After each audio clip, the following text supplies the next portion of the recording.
ഇതുപോലെ താളിച്ചൊഴിച്ചതിന് ശേഷം അല്പനേരം ഒന്ന് അടച്ച് വെക്കണം. ഓണസദ്യയിലെ വിഭവങ്ങൾ എത്ര ഉണ്ടെങ്കിലും ഈ ഒരു പച്ചടി ഇല്ലെങ്കിൽ സദ്യയ്ക്ക് എന്തോ ഒരു കുറവ് തോന്നും.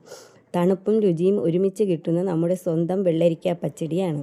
വളരെ എളുപ്പത്തിലും നല്ല കട്ടിയിലും രുചിയിലും വെള്ളരിക്ക പച്ചടി എങ്ങനെ തയ്യാറാക്കാമെന്ന് നമുക്കൊന്ന് നോക്കാം.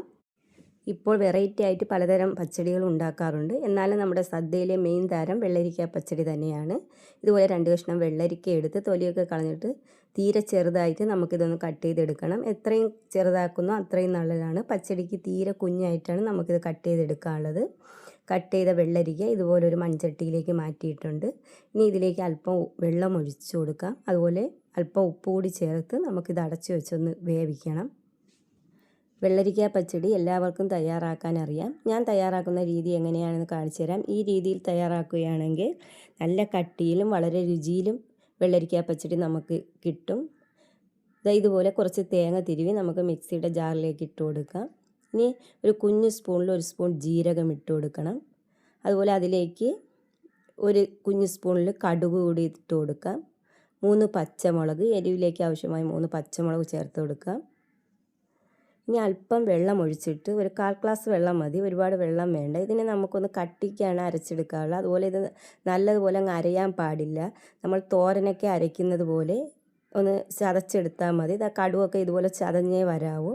ഈ രീതിയിലാണ് നമ്മൾ ഈ വെള്ളരിക്ക പച്ചടിക്ക് വേണ്ടി അരപ്പ് തയ്യാറാക്കുന്നത്. ഇത് നല്ല തിക്കായിട്ടിരിക്കണമെങ്കിൽ ഈ രീതിയിൽ ഒന്ന് അരപ്പ് തയ്യാറാക്കണം. അധികം വെള്ളമാവാനും പാടില്ല, അരഞ്ഞും പോകണ്ട. ഇനി വെള്ളരിക്കയൊക്കെ നല്ലതുപോലെ വെന്ത് വന്നിട്ടുണ്ട്, വെള്ളമൊക്കെ വറ്റി. ഇനി നമുക്ക് അരച്ച് വെച്ചിരിക്കുന്ന അരപ്പ് ഇതിലേക്ക് ചേർത്ത് കൊടുക്കാം. വെള്ളരിക്കയൊക്കെ നല്ലതുപോലെ വെന്ത് വന്നിട്ടുണ്ട്. അരച്ച് വെച്ചിരിക്കുന്ന അരപ്പ് ഇതിലേക്ക് നമുക്കിനി ഒഴിച്ചു കൊടുക്കാം. അരപ്പ് ഒഴിച്ചു കൊടുത്തിട്ട് അല്പനേരം ഇത് നമുക്ക് തിളപ്പിക്കണം. തൈര് ഒഴിച്ചിട്ട് തിളപ്പിക്കാൻ പാടില്ല. അപ്പോൾ അതിന് മുമ്പ് നമുക്ക് ഈ അരപ്പ് ഒഴിച്ചു കൊടുത്തിട്ട് ഇതൊന്ന് ഇതുപോലെ നല്ലതുപോലെ മിക്സ് ചെയ്തിട്ട് അല്പനേരം ഒന്ന് നമുക്ക് ഇതൊന്ന് തിളപ്പിക്കാം. ഇനി അതുപോലെ തൈരും നല്ല കട്ടിക്ക് തൈര് തന്നെ നമുക്ക് ഇതിലേക്ക് ഒഴിച്ചു കൊടുക്കണം. തൈര് ഒഴിച്ചാൽ അധികം തിളപ്പിക്കാതെ തന്നെ നമുക്കങ്ങ് തീ ഓഫ് ചെയ്യണം. ഇനി നമുക്കിതിലേക്ക് തൈര് കൂടി ചേർത്ത് കൊടുക്കാം. വളരെ രുചികരമായിട്ടുള്ള ഒരു വെള്ളരിക്ക പച്ചടിയാണ്. ഈ രീതിയിൽ കൂട്ടുകാരൊന്ന് തയ്യാറാക്കണം. സദ്യയിൽ നമുക്ക് ഈ വെള്ളരിക്ക പച്ചടി ഇല്ലാതെ ഒരു ഓണസദ്യ നമ്മൾ തയ്യാറാക്കാറില്ല. തൈര് ചേർത്ത് കൊടുത്തിട്ട് ഇതിലേക്ക് അല്പം ഉപ്പ് കൂടി ചേർത്ത് കൊടുക്കാം. നേരത്തെ നമ്മൾ വെള്ളരിക്ക വേവിച്ചപ്പോൾ ഉപ്പ് ചേർത്തിരുന്ന് അല്പം ഉപ്പ് കൂടി ചേർത്ത് തീ അങ്ങ് ഓഫ് ചെയ്യാം. ഇനി അധികം തിളപ്പിക്കേണ്ട, തൈര് പിരിഞ്ഞു പോവും. നല്ല കട്ടിക്ക് നമ്മുടെ വെള്ളരിക്ക പച്ചടി തയ്യാറായി. ഇനി ഇതിലേക്ക് നമുക്ക് താളിച്ചൂടി ഒഴിക്കണം. താളിക്കുന്നതിലേക്കായി വെളിച്ചെണ്ണ ഒഴിച്ചു കൊടുക്കാം. വെളിച്ചെണ്ണ ചൂടായി വരുമ്പോൾ ഇതിലേക്ക് അല്പം കടു ചേർത്ത് കൊടുക്കാം.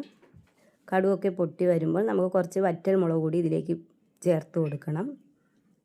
പച്ചടിയിൽ താളിക്കുമ്പോൾ വറ്റൽ മുളക് നമ്മൾ നിർബന്ധമായിട്ട് ചേർക്കണം. ഇനി ഇതിലേക്ക് കുറച്ച് കറിവേപ്പില കൂടി ചേർത്ത് കൊടുത്തിട്ടുണ്ട്. കടുവൊക്കെ പൊട്ടി കറിവേപ്പിലയും വറ്റൽ മുളകൊക്കെ നല്ലതുപോലെ മൂത്ത് വന്നതിന് ശേഷം നമുക്ക് ഈ താളിച്ചതെടുത്ത് പച്ചടിയിലേക്ക് ഒഴിച്ചു കൊടുക്കാം. ഇത് നമ്മൾ ഈ പച്ചടിയിൽ താളിച്ചൊഴിച്ചതിന് ശേഷം അപ്പോൾ തന്നെ നമ്മളിത് മിക്സ് ചെയ്യാൻ പാടില്ല. അല്പനേരം നമുക്കിതൊന്ന് ചൂടോടെ അടച്ച് വെക്കണം. അല്പനേരം നമുക്കിതൊന്ന് അടച്ച് വെക്കാം. അതിനുശേഷം മാത്രമേ നമുക്കിതൊന്ന് അല്പനേരം കഴിഞ്ഞതിന് ശേഷം നമുക്കിതെല്ലാം നല്ലതുപോലെ ഒന്ന് മിക്സ് ചെയ്തെടുക്കണം. നമ്മുടെ വളരെ രുചികരമായിട്ടുള്ള വെള്ളരിക്ക പച്ചടി തയ്യാറായി. നല്ല തിക്കായിട്ടുള്ള നല്ല കുറുകിയ വെള്ളരിക്ക പച്ചടി ഈ രീതിയിലൊന്ന് തയ്യാറാക്കി നോക്കണം. വീഡിയോ ഇഷ്ടമായെങ്കിൽ ഒന്ന് ലൈക്ക് ചെയ്യണം, ഷെയർ ചെയ്യണം, കമൻറ്റ് ചെയ്യണം, സബ്സ്ക്രൈബ് ചെയ്ത് സപ്പോർട്ട് ചെയ്യണം.